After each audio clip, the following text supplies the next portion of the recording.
പശ്ചിമേഷ്യയിൽ വീണ്ടും ഉരുണ്ടുകൂടുന്ന യുദ്ധമേഘങ്ങൾ ആഗോള സമ്പദ് വ്യവസ്ഥയെ തന്നെ വലിയൊരു അപകട മുനമ്പിലാണ് എത്തിച്ചിരിക്കുന്നത്. ഹോർമൂസ് കടലിടുക്കിനു മേൽ ഏർപ്പെടുത്തിയിരിക്കുന്ന കടുത്ത ഉപരോധങ്ങൾക്ക് പിന്നാലെ ലോകത്തിലെ ഏറ്റവും തന്ത്രപ്രധാനമായ മറ്റൊരു കപ്പൽ പാത കൂടി തങ്ങളുടെ നിയന്ത്രണത്തിലാക്കാൻ ഇറാൻ നീക്കം നടത്തുന്നതായാണ് റിപ്പോർട്ടുകൾ. ഇറാൻ ഔദ്യോഗിക ഭരണകൂടത്തോട് അടുത്ത വൃത്തങ്ങളും ഇസ്ലാമിക് റവല്യൂഷണറി ഗാർഡ് കോപ്സിന്റെ മാധ്യമങ്ങളും പുറത്തുവിട്ട വിവരങ്ങൾ പ്രകാരം പശ്ചിമേഷ്യയിലെ ചർച്ചകൾ പൂർണ്ണമായി തകർന്ന പശ്ചാത്തലത്തിലാണ് ഈ പുതിയ മാരിടൈം തന്ത്രം രൂപപ്പെട്ടിരിക്കുന്നത്. അമേരിക്കയുമായി നടത്തിവന്ന നയതന്ത്ര ചർച്ചകളിൽ നിന്നും ഇറാൻ ഏകപക്ഷീയമായി പിന്മാറിയതോടെയാണ് പുതിയ പ്രതിസന്ധി ഉടലെടുത്തത്. തങ്ങളുടെ സഖ്യകക്ഷികളായ യമനിലെ ഹൂത്തി വിമതരുമായി ചേർന്ന് പ്രതിരോധത്തിന്റെ അച്ചുതണ്ട് വിപുലീകരിക്കാനും നിലവിലുള്ള യുദ്ധമേഖലയ്ക്ക് പുറത്തേക്ക് സമ്മർദ്ദം വ്യാപിപ്പിക്കാനും ഇറാൻ സൈനിക നേതൃത്വം അന്തിമ തീരുമാനമെടുത്തതായാണ് സൂചന. കേവലം ഒരു പ്രാദേശിക തർക്കത്തിനപ്പുറം ആഗോള വ്യാപാര പാതകളെ പൂർണ്ണമായും തടസ്സപ്പെടുത്താൻ ശേഷിയുള്ളതാണ് ഇറാന്റെ ഈ പുതിയ പ്രഖ്യാപനം.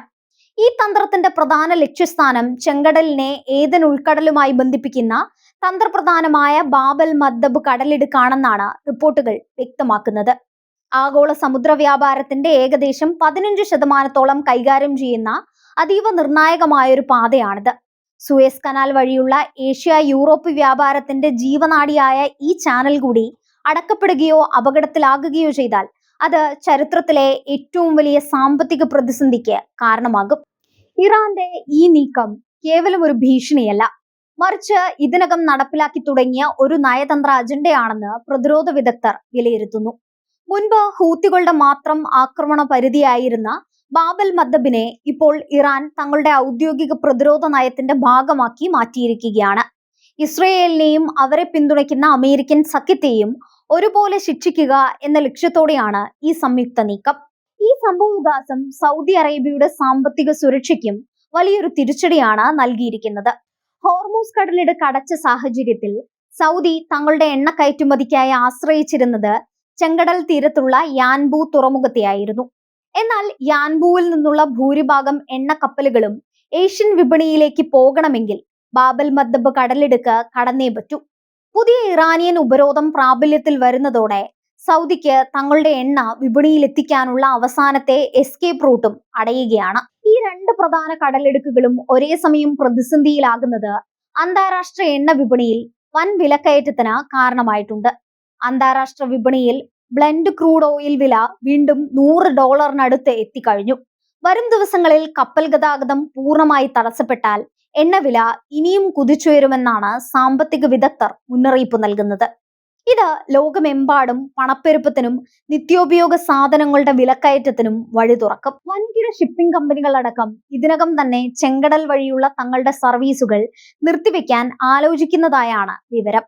ഇതിനു പകരമായി ആഫ്രിക്കൻ ഭൂഖണ്ഡം ചുറ്റിയുള്ള കേപ്പ് ഓഫ് ഗുഡ് ഹോപ്പ് പാത ഉപയോഗിക്കേണ്ടി വരുന്നത് കപ്പലുകളുടെ യാത്രാ ദിവസം 10 മുതൽ 14 ദിവസം വരെ വർദ്ധിപ്പിക്കും.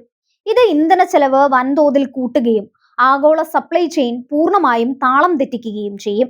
ലബനനിലും ഗസയിലും ഇസ്രയേൽ നടത്തുന്ന വൻ സൈനിക ആക്രമണങ്ങളാണ് ഇറാന്റെ കടുത്ത നിലപാടിനു പിന്നിലെ പ്രധാന കാരണം. അമേരിക്ക മുൻകൈയെടുത്ത് കൊണ്ടുവന്ന യുദ്ധവിരാമ കരാറുകൾ ഇസ്രയേൽ ലംഘിക്കുന്നുവെന്നും ബെയ്റൂട്ടിനെ തകർക്കാൻ ശ്രമിക്കുന്നുവെന്നും ഇറാൻ ആരോപിക്കുന്നു. ഇസ്രയേലിന്റെ ഈ ആക്രമണങ്ങൾക്ക് പച്ചക്കൊടി കാണിക്കുന്ന അമേരിക്കയുമായി ഇനി ചർച്ചകൾ നടത്തിയിട്ട് കാര്യമില്ലെന്ന നിലപാടിലാണ് ഇറാന്റെ chief negotiator Mohammad Bagher Ghalibaf. വാഷിംഗ്ടണിൽ ഡൊണാൾഡ് ട്രംപ് ഭരണകൂടം ഈ സാഹചര്യത്തെ അതീവ ഗൗരവത്തോടെയാണ് വീക്ഷിക്കുന്നത്. ഇറാനെതിരെ സാമ്പത്തിക ഉപരോധം ശക്തമാക്കുമെന്നും എന്നാൽ തൽക്കാലം മറ്റൊരു വലിയ യുദ്ധത്തിലേക്ക് അമേരിക്ക നേരിട്ട് പ്രവേശിക്കില്ലെന്നുമാണ് ട്രംപ് വ്യക്തമാക്കുന്നത്. എങ്കിലും തങ്ങളുടെ സഖ്യകക്ഷികളുടെ സുരക്ഷ ഉറപ്പാക്കാൻ അമേരിക്കൻ നാവികസേന ചെങ്കടലിലും അറബിക്കടലിലും പട്രോളിംഗ് ശക്തമാക്കിയിട്ടുണ്ട്. ഹോർമൂസ് കടലിടുക്കിലൂടെ ലോകത്തിലെ മൊത്തം ക്രൂഡ് ഓയിലിന്റെ 20% LNG വാതകത്തിന്റെ ഒരു വലിയ പങ്കുമാണ് കടന്നുപോകുന്നത്.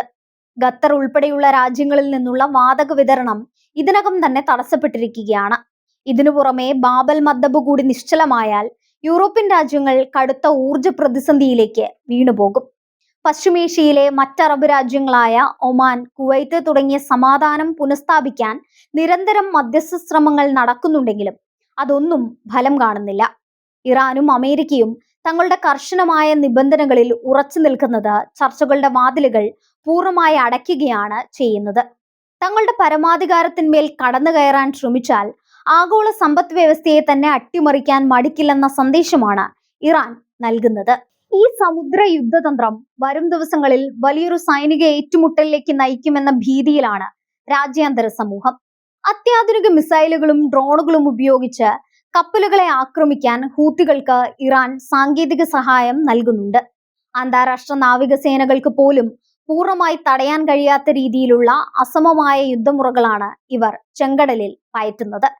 പശ്ചിമേഷ്യയിൽ രൂപപ്പെട്ടിരിക്കുന്ന ഈ ഇരട്ട ഉപരോധ സാഹചര്യം ലോകത്തെ ഒരു വലിയ സാമ്പത്തിക യുദ്ധത്തിലേക്ക് നയിക്കുകയാണ്. ചർച്ചകളുടെ മേശപ്പുറത്തു നിന്നും യുദ്ധഭൂമിയിലെ കടലിടുക്കുകളിലേക്ക് നയതന്ത്രം വഴിമാറുമ്പോൾ അതിന്റെ പ്രത്യാഘാതം അനുഭവിക്കാൻ പോകുന്നത് സാധാരണക്കാരായ ജനങ്ങളാണ്. വരും ദിവസങ്ങളിലെ അന്താരാഷ്ട്ര നീക്കങ്ങൾക്ക് മാത്രമേ ഈ പ്രതിസന്ധിക്ക് ഒരു പരിഹാരം കണ്ടെത്താൻ കഴിയൂ.